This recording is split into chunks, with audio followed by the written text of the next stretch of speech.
त्याच्यामध्ये बदल झाला. मग त्याच्यामध्ये रबर वूड आलं. अगदी परदेशामधनं सागासारखं दिसणारं एक लाकूड या ठिकाणी आले. त्याचे आम्ही खिडक्या दरवाजे बनवायला सुरुवात केली.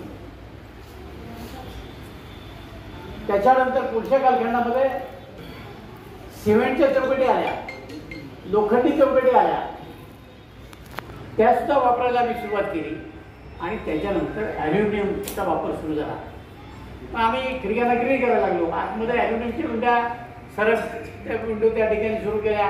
उघड झाप करणाऱ्या विंडोच्यामध्ये आल्या. मग त्याला पावडर कोटिंग आलं. असे वेगवेगळ्या प्रकारचे जे बदल या बांधकाम व्यवसायामध्ये आणि आता त्याच्या पुढचं व्हर्जन म्हणजे आता फायबरमध्ये सॉलिड चौकटी आल्या, सॉलिड विंडो आल्या आणि तुम्हाला पाहिजे तशा प्रकारचे आकार त्याच्यामध्ये आता देता यायला टेक्नॉलॉजी पुढे गेली. तुम्ही त्या मशीनवर प्रोग्राम फीड केला की तुम्हाला पाहिजे तशा आकाराचं आता त्या ठिकाणी मटेरियल तयार होतं. आता आणखीन पुढची टेक्नॉलॉजी AI नावाची नवीन टेक्नॉलॉजी आली आणि जगामध्ये फार मोठी क्रांती आता त्याच्या निमित्तानं झाली. आपण सगळीजण पाहतो. पूर्वीच्या काळात आम्हाला एखादा पुतळा बनवायचा असेल तर ते आम्ही प्लास्टर ऑफ पॅरिसचा पुतळा तयार करायचं, त्याच्यावर साचा तयार करायचं आणि मग तो पुतळा आम्ही तयार करायचो. आता आमच्याकडे मशीन आल्या, अशी टेक्नॉलॉजी आली. आम्ही ते फीड केलं. महात्मा गांधीचा पुतळा एक त्याला 15-20 मिनिटं त्याची ठरलेली असतात. तेवढ्यामध्ये महात्मा गांधीचा पुतळा, आंबेडकरांचा पुतळा तयार होतो.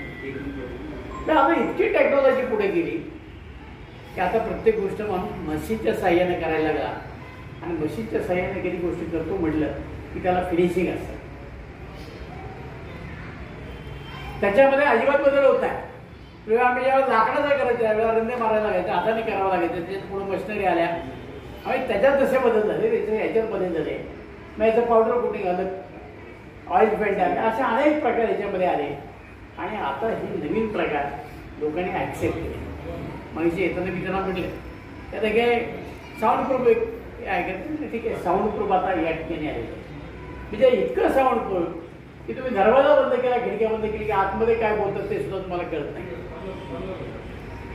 टेक्नॉलॉजी ही आता पुढे जाते. आता एका बाजूला आम्ही म्हणायला लागलो आहे की आमच्याकडे मनुष्यबळ एवढं आहे त्याच्या हाताला काम नाही.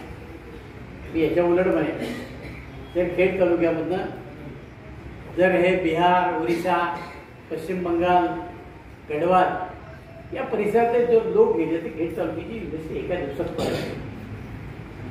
आज आमची मुलं त्यामध्ये काम करायला तयार नाही, योगदान द्यायला तयार नाही. 8 तासाचं जर आम्हाला ड्युटी दिली तर 8 तास पूर्ण काम करण्याची गॅरंटी राहिली. मी लोकांना कमी कष्टामध्ये जास्त पैशाची अपेक्षा झाली आणि मग आमच्याकडची मुलं तो मार्ग शोधायला लागले की आम्हाला कमी कष्टामध्ये कसे पैसे मिळतील. आणि त्या सगळ्या ह्याच्यामधनं तरुण आता भरकटलेला आहे. आता सगळा भरकटलेला तरुण हा काळानुरूप लोकांची डोकेदुखी होणार आहे. इतर टेक्नॉलॉजी अतिशय वेगाने पुढे जाते. मी इंडस्ट्रीतला माणूस आहे.